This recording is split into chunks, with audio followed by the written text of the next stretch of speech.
So guys, here is a very, very simple GM style transmission mount that I built. I'll show you the dimensions, with the tape measure and what it looks like and what I did real fast. All right guys, so here is a very simple GM style transmission mount for your engine stand. And you can rotate the engine, so you can put the bell vertical so you can, take parts in and out. So just to give you a couple of measurements here. So the tubing, as you can see, is about 1 1/4 inch, 1 1/8 inch tubing. All right, looks like to be about 120 wall. So my top piece here is about, looks like 16 inches. Okay, so 16 inches in length.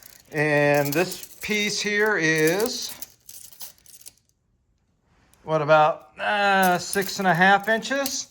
And then the bolt hole, roughly is about 6 3/4 from the center of the bolt hole to the top of here.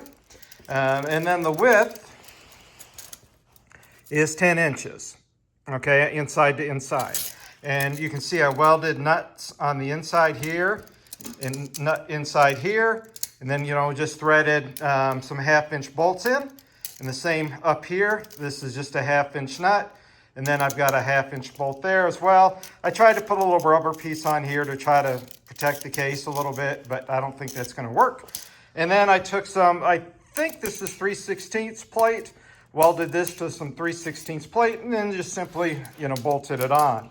Drilled a couple of holes and bolted it in place. So guys, there is a very, very simple, transmission bracket that you can build yourself, in probably half an hour to an hour, depending on what scrap you got lying around like me, and make your own GM style transmission mount that you can mount to an engine stand so you can rebuild it. So guys, I hope you enjoyed this quick little snippet on how to build your own GM transmission mount, for your engine stand. So it's a simple mount to make, guys. Basic skills. All you really need is a welder, probably a cutoff wheel. I used a small little bandsaw. But other than that, that's really it. A tape measure and a couple of nuts, bolts, and away you go. And you can make your own real fast, real cheap.